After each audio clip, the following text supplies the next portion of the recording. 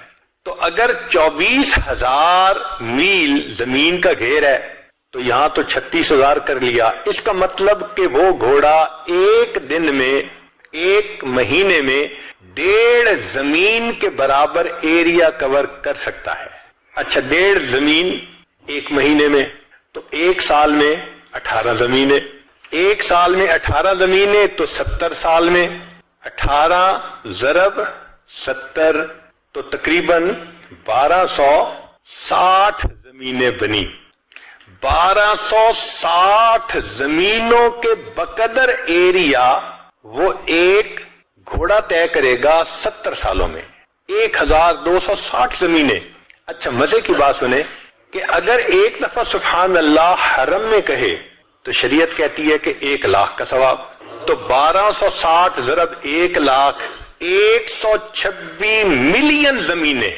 ایک مرتبہ سبحان اللہ کہنے پر اللہ آخرت میں اتنی بڑی جنت دیتے ہیں کہ وہ 126 ملین زمینوں کے برابر ہے.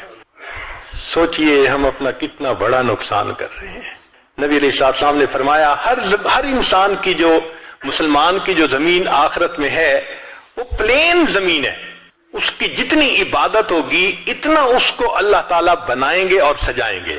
چنانچہ حدیث پاک میں آتا ہے ایک بندے کا گھر بن رہا ہوتا ہے سونے چاندی کی اینٹوں سے، اور مشک کے اس کے سیمنٹ لگ رہا ہوتا ہے. فرشتے کام بند کر دیتے ہیں. دوسرے فرشتے پوچھتے ہیں آپ نے کام کیوں بند کیا؟ وہ کہتے ہیں بندے نے عبادت کرنی چھوڑ دی، ہمارے پاس را میٹیریل ختم ہو گیا، ہم نے بھی کام بند کر دیا ہے.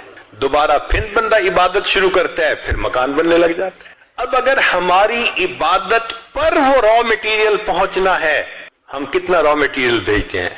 جس کا گھر بن رہا ہوتا ہے تو وہ تو را میٹیریل کی کمی نہیں ہونے دیتا، ہمیں یاد ہی نہیں ہوتا. اللہ اکبر کبیرہ. ساری عمر کما کے تو 3 کمروں کا گھر نہیں خرید سکتے. یہ تو دنیا کی زندگی ہے. اور یہاں چند بار سبحان اللہ پڑھو، اللہ تعالیٰ ملین زمینوں کے برابر جنت کا ٹکڑا عطا فرما دیتے ہیں. تو آخرت منزل ہے اور دنیا کی مصروفیتیں اس کی رکاوٹ ہیں. ہمارے مشائخ نے کہا، بات ذرا پتے کی ہے، امید ہے کہ آپ اس کو یاد رکھیں گے. فرمایا دنیا کام کی جگہ، دنیا کام کی جگہ، قبر آرام کی جگہ، اور جنت انعام ملنے کی جگہ. دنیا کام کی جگہ، قبر آرام کی جگہ، اور جنت انعام ملنے کی جگہ. جو بچہ محنت کرتا ہے اسی کو انعام ملتا ہے. ہم دنیا میں محنت کریں گے آخرت کی تو پھر آخرت میں انعام پائیں گے. اور اگر دنیا ہی میں ہم نے دل لگائے رکھا اور آخرت یاد ہی نہ رہی اور دنیا کی محبت لے کے چلے گئے تو پھر پتہ ہے آخرت میں ہوگا کیا. مشائخ نے لکھا ہے اللہ تعالیٰ قیامت کے دن دنیا کو ایک بوڑھی عورت کی شکل میں کھڑا کریں گے، بہت کبھی صورت ہوگی، اور پھر فرمائیں گے کہ جب سے میں نے تمہیں پیدا کیا میں نے تمہیں کبھی رحمت کی نظر سے نہیں دیکھا، ایک مرتبہ بھی نہیں دیکھا، میں اب بھی تمہاری طرف نہیں دیکھنا چاہتا، اس کو لے جاؤ جہنم میں۔ جب اس بڑھیا کو گھسیٹ کے جہنم میں لے جانے لگیں گے فرشتے، تو وہ بڑھیا اس وقت کہے گی اللہ ایک میری فریاد ہے۔ پوچھا جائے گا کیا؟ اللہ آپ کے محبوب صلی اللہ علیہ وسلم نے کہا تھا المرء مع من احبا، بندہ اسی کے ساتھ ہوگا جس سے اس کو محبت ہوگی۔ اے اللہ میرے بھی تو چاہنے والے دنیا میں بہت تھے، اللہ اعلان کروا دیں گے تھے جو دنیا سے محبت کرنے والے تھے سب اس کے ساتھ ملا کر جہنم میں ڈال دیا جائے۔ تو قبر ہماری منزل ہے، غفلت اس کی رکاوٹ ہے، آخرت ہماری منزل ہے اور دنیا اس کی رکاوٹ ہے۔ اب تیسری بات کہ اللہ رب العزت کی معرفت یا اللہ سے تعلق حاصل کرنا یہ ہماری منزل ہے اور ہمارا نفس اس کی رکاوٹ ہے۔ اللہ ہماری منزل ہے اور نفس اس کی رکاوٹ ہے۔ دو طرح کی پوجا ہوتی ہے، ایک ہے اللہ کی پوجا کہ ہر حال میں اللہ کی منشا کو پورا کرے، ایک ہے کہ نہیں اچھی لگی تو بات کر لی، اور اگر طبیعت کے خلاف ہے شریعت کا حکم تو طبیعت پہ عمل کر لیا، یہ نفس کی غلامی ہوتی ہے۔ یاد رکھیں زر پرستی، زن پرستی، شہوت پرستی، بت پرستی، نفس پرستی، یہ تمام کی تمام بت پرستی کی اقسام ہیں، خدا پرستی کوئی اور چیز ہے۔ اللہ کو پوجنا یعنی اللہ کی ہر حال میں ماننا یہ الگ چیز ہے۔ ایک بات ذہن میں رکھیے، اس دنیا میں اللہ رب العزت کے بعد جتنی نفس کی پوجا کی گئی اتنی پوجا کسی اور بت کی نہیں کی گئی۔ انسان نے سب سے زیادہ اپنے نفس کو پوجا ہے اللہ کے بعد۔ قرآن مجید میں فرمایا اَفَرَأَيْتَ مَنِ اتَّخَذَ إِلَٰهَهُ هَوَاهُ، کیا دیکھا آپ نے اسے جس نے اپنی خواہشات کو اپنا معبود بنا لیا؟ تو قرآن پاک سے ثابت ہو رہا ہے کہ انسان اپنے خواہشات کی پوجا شروع کر دیتا ہے، وہ خدا کا پجاری نہیں رہتا، وہ نفس کا پجاری ہوتا ہے۔ ہمیں فیصلہ کرنا ہے کہ ہم کس کے پجاری ہیں۔ اگر ہم بد نظری کرتے ہیں ہم حکم خدا کو چھوڑ کر نفس کی مانتے ہیں، اگر انٹرنیٹ پہ بیٹھ کے غیر عورتوں کو دیکھتے ہیں ہم اللہ کی نہیں مانتے، ہم نفس کی مانتے ہیں، اگر ہم موقع آنے پہ جھوٹ بول دیتے ہیں خدا کی نہیں مانتے، نفس کی مانتے ہیں، اگر ہم اپنے مسلمان بھائی کو دھوکہ دے دیتے ہیں ہم خدا کی نہیں مان رہے، ہم نفس کی مانتے ہیں، تو ہمارا معبود پھر خدا نہ رہا، ہمارا معبود تو نفس بن گیا۔ گو زبان سے ہم کہیں کہ اللہ ہمارا معبود ہے مگر اللہ کے دفتروں میں تو ہم نفس کے پجاری ہیں۔ دیکھنا تو یہ ہے کہ اللہ کے دفتر میں کیا لکھا گیا۔ چنانچہ عزیز بسطامی رحمۃ اللہ فرماتے ہیں کہ میں نے خواب میں اللہ تعالیٰ کا دیدار کیا تو میں نے کہا اے اللہ میں آپ تک آنا چاہتا ہوں۔ فرمایا دع نفسک وتعال، اچھا اپنے نفس کو چھوڑ دو تم میرے تک پہنچ جاؤ گے۔ تو بائزید بسطامی رحمۃ اللہ کہا کرتے تھے جنت 2 قدم ہے، جنت 2 قدم ہے۔ اپنی محفل میں فرماتے تھے جنت 2 قدم ہے۔ کسی نے کہا حضرت کیا مانا جنت 2 قدم ہے؟ فرمایا دوست پہلا قدم اپنے نفس پہ رکھ لے تیرا دوسرا قدم جنت پہنچے گا۔ تو ہمیں اپنی نفس کی خواہشات کو توڑنا ہے جو شریعت کے خلاف ہے۔ جب تک ان خواہشات کو نہیں توڑیں گے اس وقت تک ہم اللہ کے فرما برداروں میں شامل نہیں ہو سکیں گے۔ چنانچہ آج کے دور میں غیر محرم کا فتنہ یہ تمام فتنوں سے بڑھ گیا ہے، ٹاپ پہ ہے۔ عورت کے دل میں شیطان ڈالتا ہے کہ بن سنور کے نکلو، وہ بیچاری بے پردہ بن سنور کے نکلتی ہے اپنے حسن کی زکات نکالنے کے لیے۔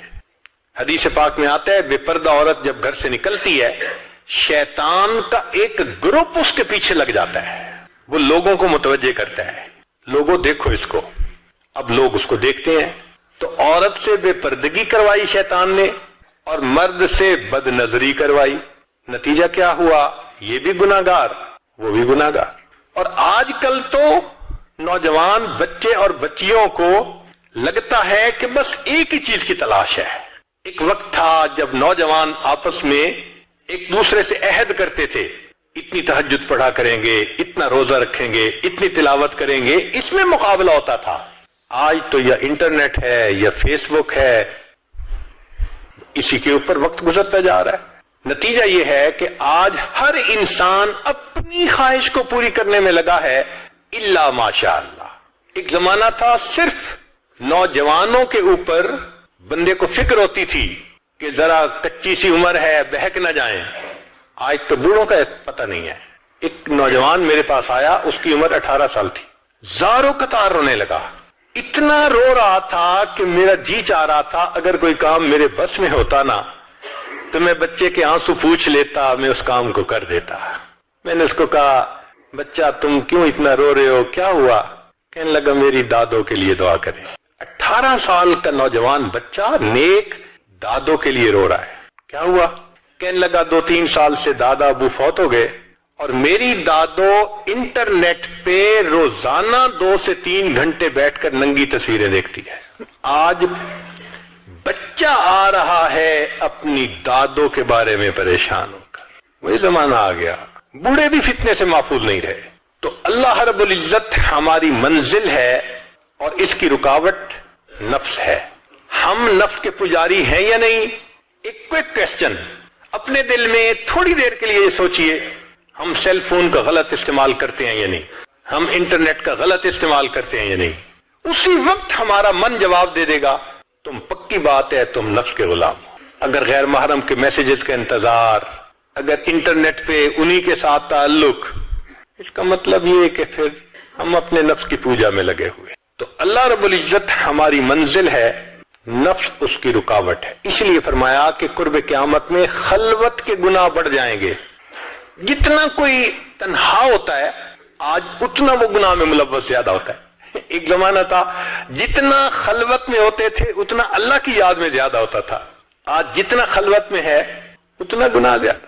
اور جن بچوں کی ادھر ادھر انوالومنٹ ہو جاتی ہے وہ تو ایک نظر میں بندہ فگر آؤٹ کر لیتا ہے، گھر والوں کے ساتھ مل کے کھانا بھی نہیں کھائیں گے، ان کو کھانا بھی نہیں کھانا، ان کو یہاں بھی نہیں جانا ماں باپ کے ساتھ مل کر، آپ دیکھیں گے وہ یہی کہیں گے کہ بس ہمیں ہمارے حال پہ چھوڑ دو۔ اس کا مطلب ہے something is seriously wrong somewhere۔ نبی علیہ السلام نے ارشاد فرمایا قرب قیامت میں لوگ اپنی بیویوں سے زنا کریں گے۔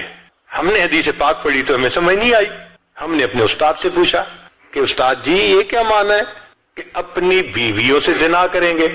تو انہوں نے فرمایا ہاں اس کی کئی صورتیں ہیں۔ ایک صورت تو اس کی یہ ہے کہ مرد یا عورت کوئی کفریہ بول دے اور نکاح ٹوٹ جائے اور ان کو اس کا پتہ ہی نہیں کہ نکاح ٹوٹا یا نہیں۔ اور واقعی آج تو کفریہ کلمات کا علم ہی نہیں لوگوں کے پاس، بہت سینسیٹیو مسئلہ ہے یہ۔ مالا بدہ من میں فارسی کی کتاب ہے، ہم مفتی صاحب سے پڑھ رہے تھے، تو جب انہوں نے کلمات کفر پڑھائے تو ہماری آنکھیں کھل گئیں۔ اس میں حضرت مفتی کفایت اللہ رحمۃ اللہ علیہ نے لکھا ہے، مفتی قاضی ثناء اللہ پانی پتی رحمۃ اللہ نے لکھا ہے کہ اگر 2 بندے گفتگو کر رہے تھے، ایک نے کہا کہ یہ تو شریعت کی بات ہے اور اگلے نے جواب دیا رکھ پرے شریعت کو فقد کفر، وہ آدمی کافر ہو گیا۔ شریعت کے بارے میں ایسی بات کہہ دینا کہ رکھ پرے شریعت کو، ایمان کہاں بچتا ہے؟ سوچئے۔ تو ہمیں چاہیے کہ ہم علماء سے پوچھیں کہ بھئی کلمات کفر کون کون سے ہیں، یہ نہ ہو کہ کہیں ایسے جملے ہم بولیں۔ کئی جملے تو بہت کامن ہیں، مثلا علماء نے لکھا ہے کہ کسی نے کہا کہ کہاں رہتے ہو، دوسرے نے کہا فلاں جگہ رہتا ہوں، او خدا دے پچھاوڑے، خدا کے پچھاوڑے یعنی خدا کے پیچھے رہتے ہو، فقد کفر، ایسا بندہ کہنے والا کافر ہو جاتا ہے۔ تو ان کا علم حاصل کرنا ضروری کہ کہیں ہم تو اپنی گفتگو میں کوئی ایسی بات نہیں کہہ جاتے، اور اگر نکاح ٹوٹ گیا تو پھر اپنے ذہن میں میاں بیوی رہ رہے ہیں اور زنا کا گناہ لکھا جا رہا ہے۔ تو فرمایا کہ مرد قرب قیامت میں اپنی بیویوں سے زنا کریں گے۔ ایک صورت تو یہ ہے، یہ کفریہ کلمہ بیوی بولے تو بھی نکاح ٹوٹا، خامد بولے تو بھی نکاح ٹوٹا۔ اور دوسری صورت ایک دوسرے کے ساتھ آرگومنٹس، اور یہ تو ہر گھر کی آج بات نظر آتی ہے۔ جس گھر میں دیکھو الا ماشاء اللہ وہی حال ہے، جب شادی ہوئی میں بولتا تھا بیوی سنتی تھی. اس نے کہا پھر؟ کہتے پھر بچے ہو گئے, پھر بیوی بولتی تھی, میں سنتا تھا. اس نے کہا پھر؟ کہتے پھر ہم دونوں بوڑھے ہو گئے, ہم دونوں بولتے تھے, محلے والے سنتے تھے. تو بڑھاپے میں آرگومنٹس اور زیادہ. اب ان آرگومنٹس میں ہوتا کیا ہے کہ مرد کی زبان سے کنائے میں طلاق نکل جاتی ہے. کنایا کہتے ہیں کہ لفظ تو طلاق کا نہیں بولا, لیکن بات ایسی کر دی کہ جس کا مفہوم طلاق والا ہوتا ہے, اس کو کنائے میں طلاق کہتے ہیں. اب یہ گناہ بہت زیادہ ہے کہ غصے میں کہہ دیتے ہیں چلی جا, مجھے تیری کوئی ضرورت نہیں آج کے بعد. اس قسم کے الفاظ کہ جس کا نتیجہ یہ نکلے کہ تو میری بیوی نہیں ہے, اس کو کنایا کہتے ہیں. اب اس کے مسئلے بھی سیکھنے چاہیے. بھائی نکاح کیا ہے تو کیسے ٹوٹ سکتا ہے, یہ مسئلے بھی تو آنے چاہیے نا. یہ کہاں لکھا ہوا ہے کہ آپ ٹیکس کے سب مسائل جانتے ہیں, بزنس کے سب کوڈز جانتے ہیں, فلاں کا سب نالج آپ نے حاصل کیا ہوا ہے, اور ایک مومن نکاح کر لیتا ہے اور اس کو نکاح طلاق کا پتہ ہی نہیں ہوتا. یہ کہاں کا انصاف ہے؟ شریعت کہتی ہے علم حاصل کرو. ایسا نہ ہو کہ کنائے میں طلاق ہو جائے, ہمیں پتہ بھی نہ ہو اور میاں بیوی مل کے رہ رہے. اور آج تو یہ معاملہ ہے کہ زبان سے طلاق کہہ دیتے ہیں, ہو بھی جاتی ہے, پتہ بھی ہے دونوں کو, مگر بدنامی ہو جائے گی, پھر ایک دوسرے کے ساتھ رہ رہے ہوتے ہیں. چنانچہ ہمیں ایسے لوگ ملے, 5 وقت کا نمازی, تہجد پڑھنے والا, سب نیکی کرنے والا. خود اس نے مجھے کہا کہ آج سے 8 سال پہلے میں نے اپنی بیوی کو طلاق دے دی تھی غصے میں. ویسے میں نے غصے میں دی تھی. میں نے کہا کبھی کسی نے بیوی کو خوش ہو کے طلاق دی؟ دیتا تو غصے میں ہی ہے نا. یہ کیا بات ہوئی کہ غصے میں دی تھی؟ بھئی طلاق تو ہو گئی. اور جی پھر بعد میں ہم نے سوچا وہ بھی نیک ہے, میں بھی نیک ہوں, بدنامی ہو جائے گی, بچے خراب ہو جائیں گے, تو بس پھر ہم نے پھر اکٹھا رہنا شروع کر دیا. نہ رشتہ داروں کو پتا, نہ علماء سے پوچھا, پھر میاں بیوی اکٹھا رہ رہے ہیں, ایک گھر ایک کمرے میں. اب بتائیں زنا ہو رہا ہے کہ نہیں ہو رہا؟ قربان جائیں اس سچے نبی صلی اللہ علیہ وسلم کی مبارک زبان پر 1400 سال پہلے وارن کر دیا تھا کہ قرب قیامت میں لوگ اپنی بیویوں سے زنا کریں گے. آج اس بات کی ضرورت ہے ہم دین کو پڑھیں, دین کو سمجھیں, دین کو سیکھیں, تاکہ اپنی زندگی شریعت کے مطابق گزار سکیں. اور یہ ایسا گناہ ہے زنا, اللہ اکبر, کہ قرآن مجید میں اس کے لیے فرمایا خالدین وَيَخْلُدُ فِيهِ مُحَانَا. خالدین فیہا کا لفظ آیا تو مفسرین نے اس پر نقطہ لکھا کہ کافر ہمیشہ ہمیشہ جہنم میں رہیں گے, مومن مسلمان خطا کار کے لیے خالدین کا لفظ. تو مفسرین نے اس کا جواب دیا جی ہاں, یہ آپس میں انوالو تھے نا, تو کہتے تھے ہم کبھی ایک دوسرے کو نہیں چھوڑیں گے, ہم کبھی نہیں چھوڑیں گے ایک دوسرے کو. یہ جو وعدے کرتے تھے ہم کبھی ایک دوسرے کو نہیں چھوڑیں گے, ہمیشہ ساتھ رہیں گے, اللہ فرماتے ہیں میں بھی تمہیں پھر ہمیشہ ہمیشہ کا عذاب دوں گا. ایک حدیث پاک میں ہے قیامت کے دن اللہ تعالیٰ کے سامنے بوڑھا زانی آئے گا, اللہ تعالیٰ اس کے چہرے کی طرف نہیں دیکھیں گے. ایک روایت میں ہے قیامت کے دن بے پردہ جو ننگے سر پھرنے والی عورت ہوگی وہ اللہ کے سامنے کھڑی کی جائے گی, اللہ تعالیٰ اس کی طرف نہیں دیکھیں گے. یہ وہ گناہ ہے کہ اللہ تعالیٰ کی رحمت کی نظر ہی قیامت کے دن نہیں پڑے گی. آج اس سے بچنے کی ضرورت ہے. چنانچہ بات لمبی ہو گئی, میں اس کو مکمل کرتا ہوں کہ اللہ رب العزت سے ہم دعا مانگیں کہ اللہ تعالیٰ ہمیں مقصد زندگی کو سمجھنے کی توفیق عطا فرمائے. اب ساری بات کا لب لباب, ایک بزرگ کی بات بہت اچھی یاد کیجئے, فرماتے تھے کہ اے دوست تو اللہ کی اتنی عبادت کر جتنا کہ تو اس کا محتاج ہے. ہم اللہ کے کتنے محتاج ہیں؟ ہر کام میں محتاج ہیں. تو فرماتے تھے کہ تم اللہ کی اتنی عبادت کرو کہ جتنا تم اس کے محتاج ہو, اور دوسری بات کہی اتنا گناہ کرو جتنا عذاب سہنے کی تم میں طاقت ہے.